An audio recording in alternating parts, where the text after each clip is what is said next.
¿Por qué? Cuando usted alaba a Dios, usted reorienta su vida. Cuando usted alaba a Dios, usted está orientando su alma, su mente, su ser hacia Dios.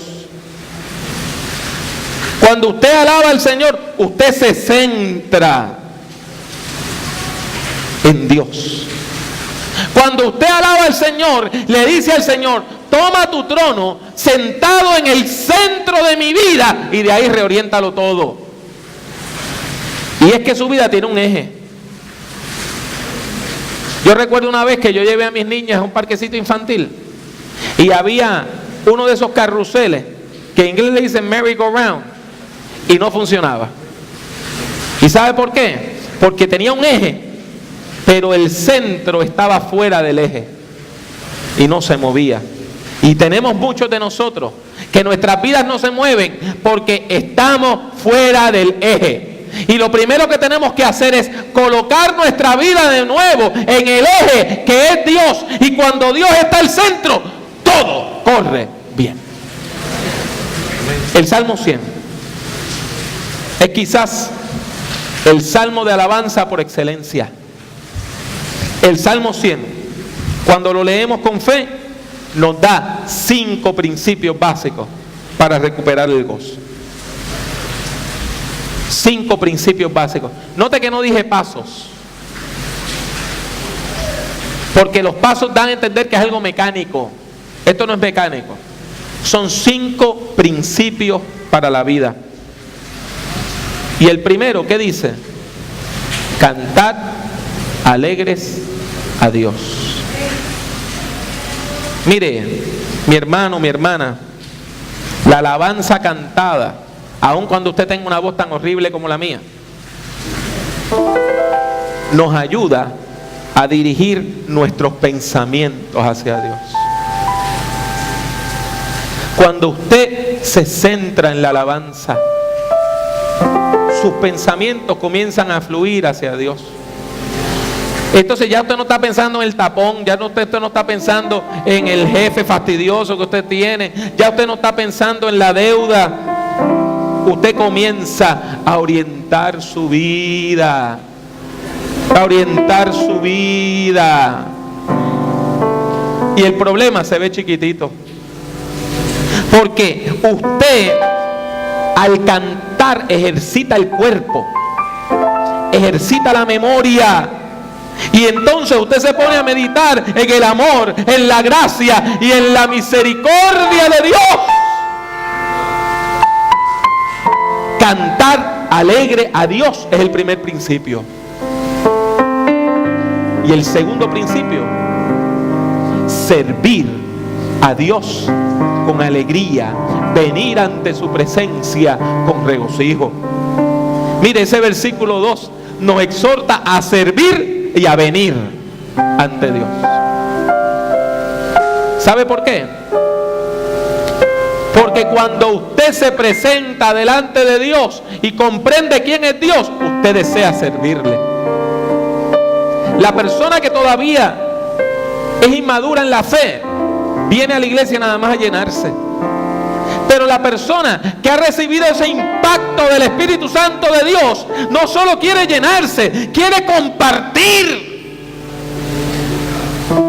Es como si usted tuviera una mesa llena de alimento y usted empieza a decir: mira, aquí está del pollito que le gusta a la nena mía. Y si mi esposo viera ese mofonguito, que es rico, qué lástima que Mengano no está aquí para esas costillitas. Pues mire, la mesa está servida. Y cuando usted viene ante Dios con alegría, cuando usted viene ante Dios con gozo, cuando usted viene ante Dios con entusiasmo, usted empieza a decirle: Señor, ¿y a quién yo puedo hablarle? ¿Y a quién puedo traer? ¿Y a quién puedo hablarle de Cristo? Usted comienza a entender que la presencia de Dios nos lleva al servicio y que el servicio nos lleva a la presencia de Dios. Tercer principio: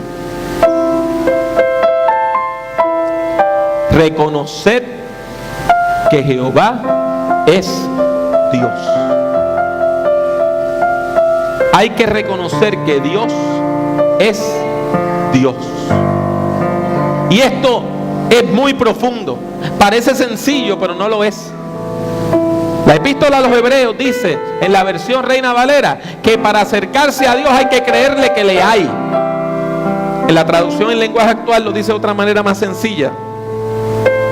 Para ser amigos de Dios hay que creer que Dios existe. Pues mire, hay que reconocer que Dios es Dios. Y eso nos llevaría a otro sermón, que quizás se lo predico más adelante. Que mucho falso concepto de Dios la gente tiene. Hay mucha gente que piensa que Dios es UPS o FedEx, un servicio de delivery. Piensan que Dios es un servicarro. Y usted va con una lista. Señor, bendice a fulano, bendice a mengano, necesito 1,000 pesos. Señor, que este deje el vicio. Y lo único que vamos ante Dios es a pedir y exigiendo y peleando. No, mis hermanos, quien ora así no sabe que Dios es Dios. Porque si cuando usted sabe que Dios es Dios, usted viene ante Dios con temor y temblor. Usted viene ante Dios y lo alaba y le bendice. Y cuando usted pide, lo hace sabiendo que Dios en su infinita sabiduría contesta si usted necesita eso. No si lo merece. Porque si Dios nos diera lo que merecemos, estaríamos todos perdidos. Dios nos da lo que necesitamos.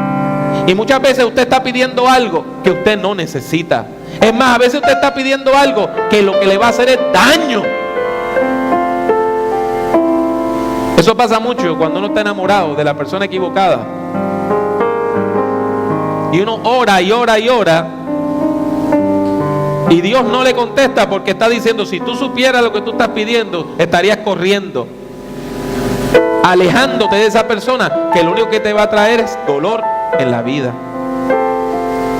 Para tener gozo hay que saber que Dios es Dios. En cuarto lugar, entrad por sus puertas, por las puertas de su templo, con acción de gracias. Mi hermano, mi hermana, la adoración comunitaria es básica para el gozo. La adoración en grupo es básica para el gozo. No importa lo mucho que usted ore en su casa, no es lo mismo. No importa lo mucho que usted alabe al Señor en su casa, no es lo mismo. Cuando usted se une como comunidad de fe, Dios le habla de otra manera. Cuando yo llego aquí a la iglesia y escucho a Ledesma diciendo amén, y escucho las alabanzas de Tamara, como ella alaba al Señor con esa alegría, y escucho los cánticos de Yolanda, y escucho al grupo de adoración alabando al Señor, y las oraciones de Lucy, de Hermelinda, de Carmen Juana, de Nené. Cuando yo veo a la juventud de nuestra iglesia que está alabando, cuando yo escucho a Joan, cuando yo escucho a Juanito, yo digo, bendito el Señor. Ellos me llenan de gozo y de alegría.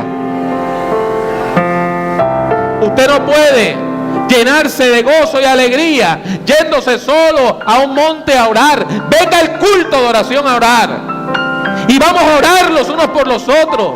No se aísle. Quien se aísla se deprime.